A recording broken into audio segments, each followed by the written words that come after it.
Arab states, especially Bahrain, Qatar, and Saudi Arabia, saying, for the love of Allah, attack Iran. They're telling us to attack Iran, while in public they're saying, oh, no, U.S., you better not attack Iran, that's crazy, yeah. Meanwhile, they're like, come on, attack him, hurry up, what's the matter with you?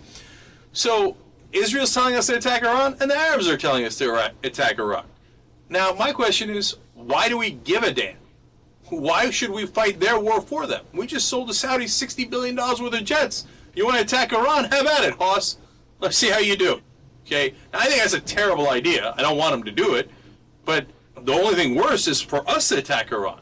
Why should we be doing either Israel's bidding or Saudi Arabia's bidding? That's crazy. Now, if you ask Americans, hey, do you think we should attack Iran as a favor to Saudi Arabia? I think that for the first time in history, you will get a poll that is 100% to 0%.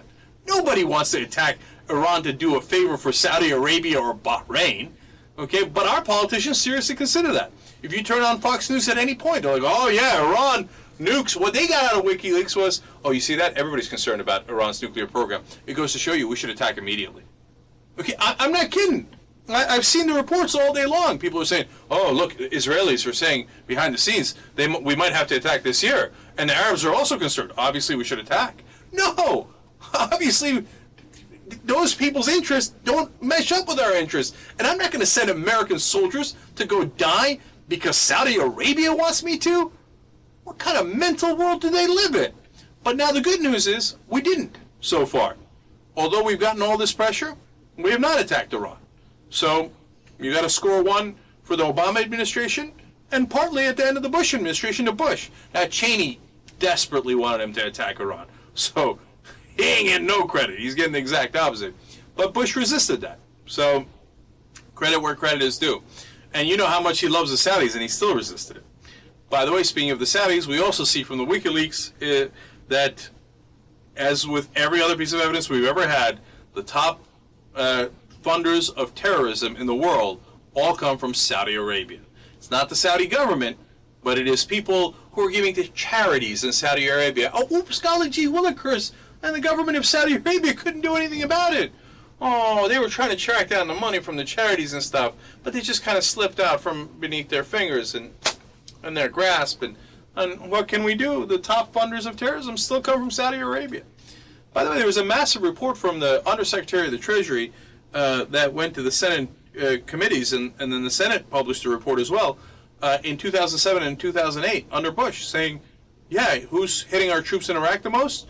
And who's funding terrorism throughout the world the most? Saudi funders. And we're supposed to attack a country to do them a favor? What kind of sense does that make? That makes no sense unless, of course, you're one of the people who benefits from doing Saudi Arabia's bidding. And who would that be? It would be the oil companies and the defense contractors. They're perfectly happy to do the bidding of the Saudi state. So the question is, should we run the government based on what's in the best interest of the United States people, or what's in the best interest of our oil companies and our defense contractors?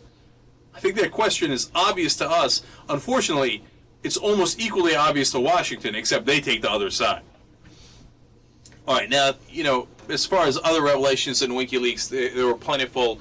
We're worried about Pakistan's nuclear program. Duh. Of course we are. And we were trying to sneak some of their uranium out because we were worried that it was going to wind up in terrorist hands. That was the best revelation in WikiLeaks. I was like, oh, thank God. At least somebody's on it. So no problems there, if you ask me. Obviously, in Yemen, it's embarrassing for the government of Yemen because their leader, you can see, says to Petraeus, yeah, go ahead, bomb whoever the hell you like inside Yemen, and we'll pretend it was us and that we meant it, and that it wasn't you guys. Now, we had a pretty good sense that was happening. It's a little unfortunate for the leader of Yemen for the rest of the world to find that out. So, look, and then, of course, the discussion is what should happen to WikiLeaks.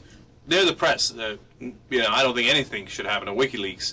But the guy who leaked all this stuff, man, Private Manning, you can consider him a hero because we're finding out a lot of things that we didn't know before, and it probably, winds up helping the American people and electorate know more about our policies and what we're actually doing.